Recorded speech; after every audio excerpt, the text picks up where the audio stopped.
ప్యాకేజీకి చట్టబద్ధత వస్తుంది. Visakha railway zone అడిగామన్న చంద్రబాబు. ఫ్యాక్టరీల పేరుతో భూములకు ఎసరు, బాధితుల తరఫున పోరాడతామన్న జగన్.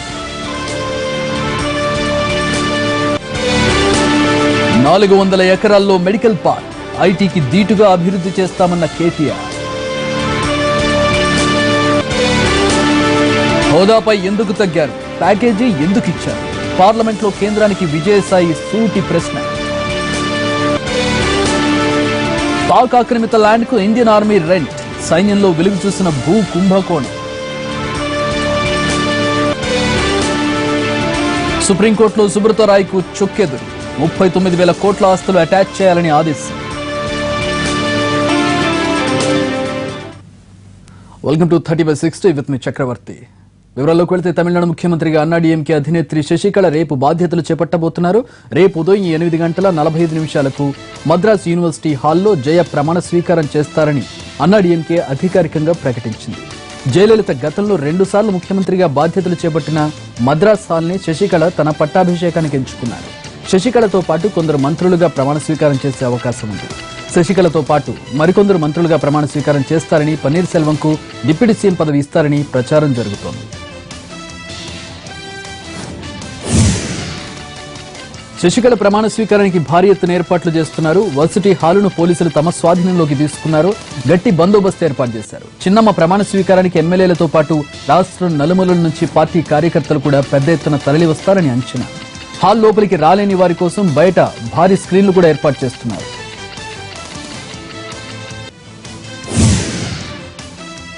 జయలలిత మరణం వెనుక ఎలాంటి కుట్రలు లేవని తేల్చారు వైద్యులు. జయ అనారోగ్యం, చికిత్స వివరాలను గోప్యంగా ఉంచారనే ఆరోపణలు రావడంతో తమిళనాడు ప్రభుత్వం వైద్యులతో వివరణ ఇప్పించింది. జయకు చికిత్స అందించిన లండన్ వైద్యుడు డాక్టర్ రిచర్డ్ బేలేతో పాటు అపోలో వైద్యులు ఇందులో పాల్గొన్నారు. జయలలిత ఆసుపత్రిలో చేరే సమయానికి ఆమె శరీరం మొత్తం తీవ్రమైన ఇన్ఫెక్షన్ ఉందన్నారు డాక్టర్ రిచర్డ్ బేలే. అధిక రక్తపోటు, షుగర్, ఊపిరితిత్తులు దెబ్బతినడం వల్లే ఆమె కోలుకోలేకపోయారని చెప్పారు. ఒకానొక దశలో జయ ఆరోగ్యం మెరుగుపడినా గుండెపోటు రావడంతో పరిస్థితి చేజారిపోయిందని చెప్పారు.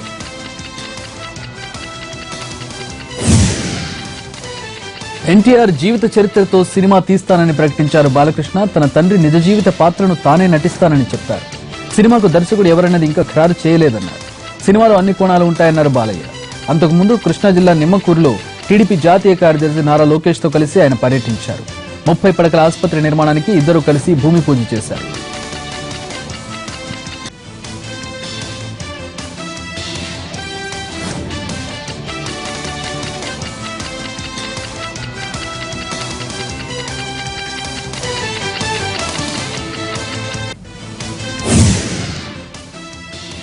కృష్ణా జిల్లా నిమ్మకూరులో పర్యటించారు టీడీపీ జాతీయ కార్యదర్శి నారా లోకేష్, ఎమ్మెల్యే బాలకృష్ణ. వారికి స్థానిక నాయకులు, కార్యకర్తలు ఘన స్వాగతం పలికారు. ముందుగా ఎన్టీఆర్ దంపతుల విగ్రహాలకు పూలమాలలు వేసి నివాళులర్పించారు. అనంతరం 30 పడకల ఆసుపత్రి నిర్మాణానికి ఇద్దరు కలిసి భూమి పూజ చేశారు. నిమ్మకూరు అభివృద్ధి పనులు, స్థానిక సమస్యలపై అక్కడి నేతల్ని అడిగి తెలుసుకున్నారు లోకేష్, బాలయ్య.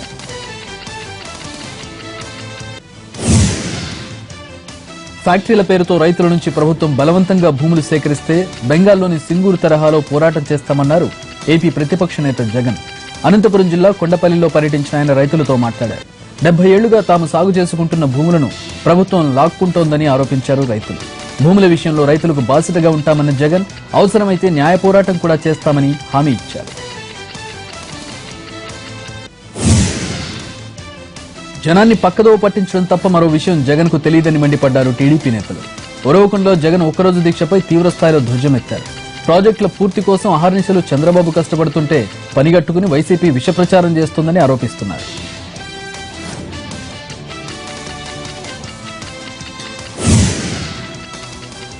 ఏపీకి ప్రత్యేక హోదా విషయంలో ఎన్డీఏ ఎందుకు వెనక్కిపోయిందని ప్రశ్నించారు YCP MP Vijayasai Reddy. Finance commission, planning commission కేవలం సూచనలు మాత్రమే చేస్తాయని, వాటిని అమలు చేయడమా లేదా అన్నది కేంద్రం చేతిలో ఉంటుందని అన్నారు. ఏపీకి ప్రత్యేక ప్యాకేజీ ఇచ్చామని చెబుతున్న కేంద్రం అసలు ప్యాకేజీని ఎవరు అడిగారని ప్రశ్నించారు. రాష్ట్రానికి 5 ఏళ్లలో ఇవ్వాల్సిన నిధులను ప్యాకేజీ పేరు చెప్పి ఇచ్చారన్నారు విజయసాయిరెడ్డి.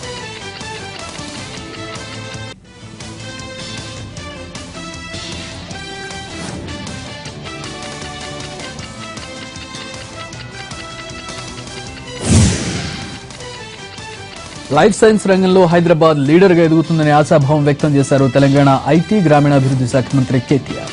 హైదరాబాద్లో జరుగుతున్న బయో ఏషియా 2017 సదస్సులో ఆయన పాల్గొన్నారు. బయో, లైఫ్ సైన్సెస్ రంగంలో తెలంగాణ ప్రభుత్వం తీసుకున్న నిర్ణయాలను ఆయన వివరించారు. Sounds of the Hyderabad city with social housing and focused industry helping the city to grow in all directions. For example, Shamirpet, which is today home to Genome Valley, would emerge as a hub for research and innovation and also serve as a satellite town for life sciences. We will make every possible effort to push the social infrastructure in these spaces in the right direction and aid the growth of industrial clusters. BioAsia has been an integral part of Hyderabad's growth story, and we are committed to magnifying the scale of this event to further greater heights. This year's theme, Power of the Past, Force of the Future. Telugu రాష్ట్రాల్లో MLC ఎన్నికలకు schedule విడుదలైంది. ఏపీలో 3 graduate, 2 teacher MLC స్థానాలకు, తెలంగాణలో teacher MLC స్థానానికి ఎన్నికలు జరగనున్నాయి. ఈ నెల 13 నుంచి నామినేషన్ల స్వీకరణ ప్రారంభమవుతుంది. ఈ నెల 23 వరకు నామినేషన్ల ఉపసంహరణకు గడువు ఉంది.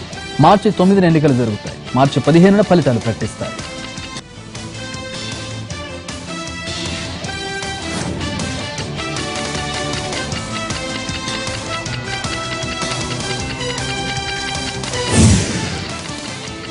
థర్టీ 60లో ఒక బ్రేక్ తీసుకుందాం. Stay tune.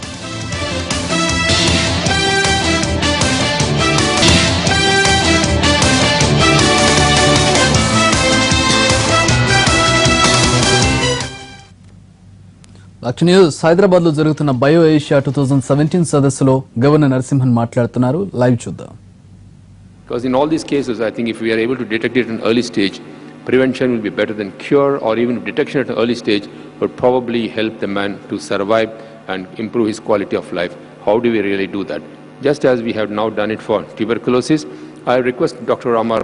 Mr. Ramarao to see whether we can run pilot projects in Telangana to screen the population for at least some of these major killer ailments like diabetes, blood pressure, cancer, and eye, for example, glaucoma or cataract or whatever it is. It is time that we start doing this because our health bills are going up by the month, but at the same time we are having a population which is not getting adequate health care. I think it is now time that we move pilot projects. I would request corporate hospitals particularly to take the lead in this, partner with us, with the government, and try to do this. In fact, as far as the Telangana government is concerned, we are committed to providing good health care to every citizen. That is one of the prime responsibilities. In fact, the Pharma City and the Genome Valley are things in this direction. And I would welcome you all to come in because I told you the ease of doing business, Telangana tops the ranking in the country and we are determined. And as a newborn state, the woods are lovely, dark and deep. And we are aware that we have miles to go before we sleep. And we request you all to come and help us out in this venture to provide adequate health care and good critical health care. And lastly, to Dr. Soumya Swaminathan, a very mundane request if I may make. If you could kindly ensure that labeling of medicines are readable, particularly by senior citizens like me, and also the unpacking of these medicines. Many times this becomes a problem because we are not even able to read the name of the medicines. We go by blindly what the doctor says. But it will be useful if we are at least able to read the name. And many times when you take off one piece of the tablet, the other things, the name vanishes and becomes very, very difficult. I do not know how you would do this, but this is a genuine problem which is faced by many of us, particularly the aging population like me. I would request you, madam, please see how we can really label medicines in a more readable fashion and make the unpacking easier. And one last request, though not on this forum, that now that Mr. Ramarao is here and we're talking of healthcare, I think the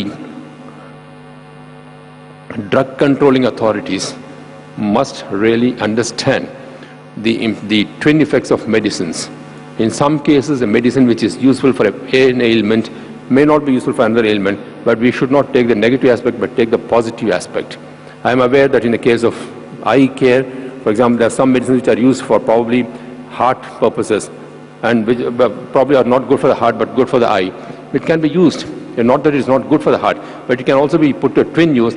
But I think the drug controller sometimes feels that it is intended only for A purpose and cannot be used for B purpose. I think this knowledge, I think we need to get into a drug controlling authority to ensure that such a thing does not happen. And we are really losing out the advantage that we are getting out of these medicines. Lastly, I would like to say this is an extremely useful forum, and I'm sure all of you in your discussion over the next 3 days will try to see how we can have a happy population ahead and happy years ahead. Wish you all the very best, and thank you very much for giving me this privilege. Thanks a lot.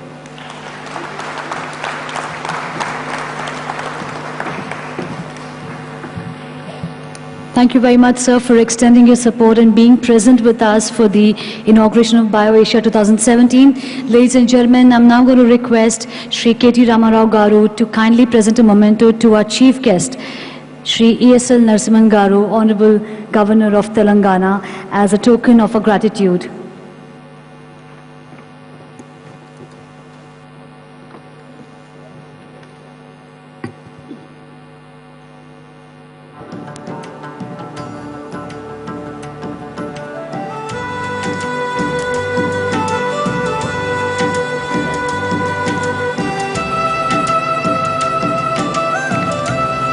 In the same line of thought, I'm going to request Shri K.T. Ramarao Garu to present a memento to Honorable Dato Teng Shang Kim. The memento carries the spirit of Hyderabad, the Love Hyderabad memento, symbolizing and signifying the warmth and the love we all have for this beautiful city. In the same line of thought, I'm going to request our Honorable Minister to present a memento to Dr. Soumya Swaminathan.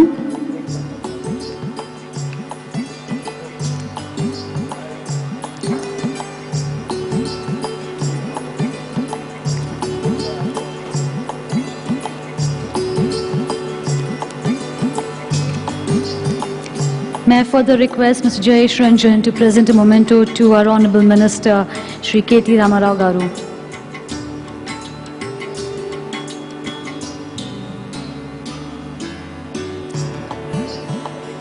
To Dr.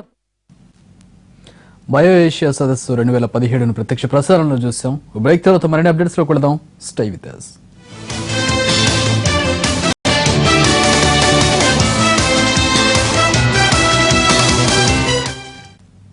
Back to news. Krishna జిల్లా గుడివాడలో చేపల చెరువు వివాదం రాజుకుంది. ఇలపర్రిలో దళితులకు చెందిన 160 ఎకరాల భూమిలో స్థానికులు చేపల చెరువును తవ్వారు. దీంతో తమ భూములు తమకు అప్పగించాలంటూ దళితులు ఆందోళనకు దిగారు. వీరికి మద్దతుగా ఇలపర్రకు వచ్చిన సిపిఎం నేత మధును పోలీసులు అడ్డుకున్నారు. దీంతో పోలీసులు సిపిఎం నేతల మధ్య తీవ్ర వాగ్వాదం జరిగింది. ఈ తోపులాట్లో సిపిఎం నేత మధు స్పృహ కోల్పోవడంతో ఉద్రిక్త పరిస్థితులు ఏర్పడ్డాయి. కృష్ణా జిల్లా ఇలపర్రిలో ఇంకా ఉద్రిక్తత కొనసాగుతోంది. పోలీసులు సిపిఎం నేతల మధ్య వాగ్వాదం చోటు చేసుకుంది. ఆందోళన చేస్తున్న వారిపై పోలీసులు కాలు పెట్టి తొక్కడంతో పరిస్థితి తీవ్ర ఉద్రిక్తంగా మారింది.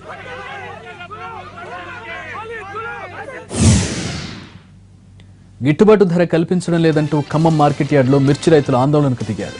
యార్డులో బైఠాయించిన రైతులు మార్కెట్ కమిటీ చైర్మన్ రావాల్సిందేనని డిమాండ్ చేశారు. అధికారులు చెప్పినా వినకపోవడంతో కాస్త ఉద్రిక్త పరిస్థితి ఏర్పడింది. అయితే market committee chairman RJC Krishna వచ్చి మిగతా అన్ని జిల్లాల్లో లాగే ధర కల్పిస్తామని హామీ ఇవ్వడంతో రైతులు ఆందోళన విరమించారు.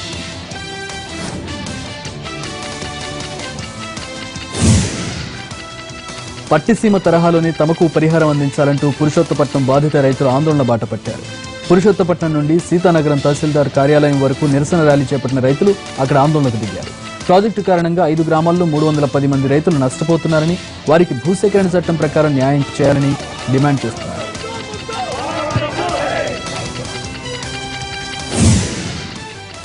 అనంతపురం జిల్లా మేలవాయి ఘటనపై విచారణకు ఆదేశించారు జిల్లా కలెక్టర్. విద్యుత్ లైన్ వేసినందుకు గాను నష్టపరిహారం ఇవ్వలేదంటూ రైతులు నిరసనకు దిగారు. విద్యుత్ తీగలను పట్టుకుని తండ్రి కొడుకుల నిరసన తెలుపుతుండగానే జేసీబీతో అధికారులు ఆ తీగలను పైకి లాగేశారు. దీంతో తీగలకు వేలాడుతున్న తండ్రి కొడుకులు పైనుంచి కింద పడ్డారు. వారికి తీవ్ర గాయాలయ్యాయి. ఈ ఘటనపై జిల్లా కలెక్టర్ సీరియస్ గా స్పందించారు. పూర్తి స్థాయి విచారణకు ఆదేశించారు.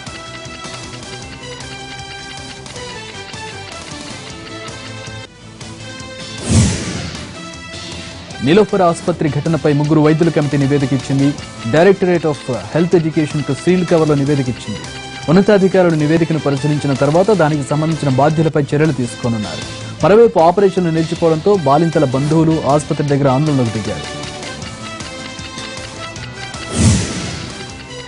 అఖిలేష్ నేతృత్వంలోని సమాజ్వాదీ పార్టీ ప్రజల విశ్వాసం కోల్పోయిందని విమర్శించారు కేంద్ర మంత్రి వెంకయ్యనాయుడు.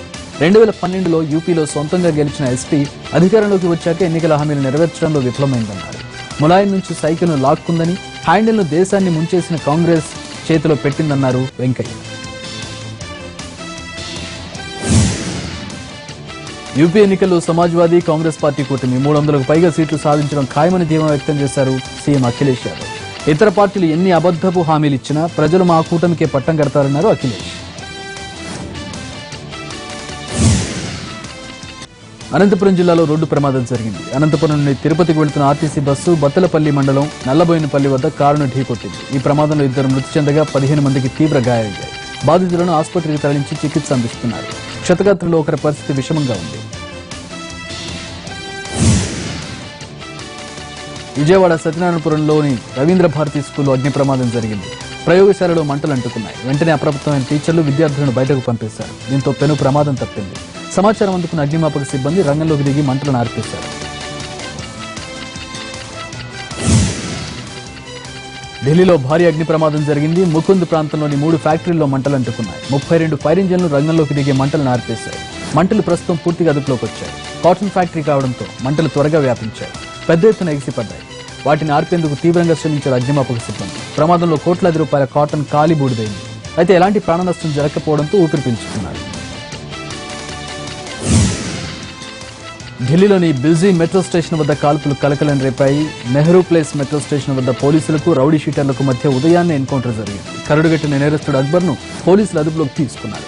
పరారైన మరో రౌడీ షీటర్ కోసం పోలీసులు గాలిస్తున్నారు. తెల్లవారుజామునే ఒక్కసారిగా కాల్పులు చోటు చేసుకోవడంతో ఏం జరుగుతుందో అర్థం కాక ప్రజలు భయంతో కంగారు పడ్డారు. అక్బర్పై 25,000 రివార్డు ఉంది. అక్బర్ మెట్రో స్టేషన్ దగ్గర ఉన్నాడని గుర్తించిన పోలీసులు అతన్ని రౌండప్ చేశారు. దీంతో అతడు వారిపై కాల్పులకు యత్నించాడు. వెంటనే స్పందించిన పోలీసులు ఎదురు కాల్పులు దిగారు. బుల్లెట్ ప్రూఫ్ జాకెట్లు వేసుకోవడంతో పోలీసులు గాయాల నుంచి తప్పించుకున్నారు.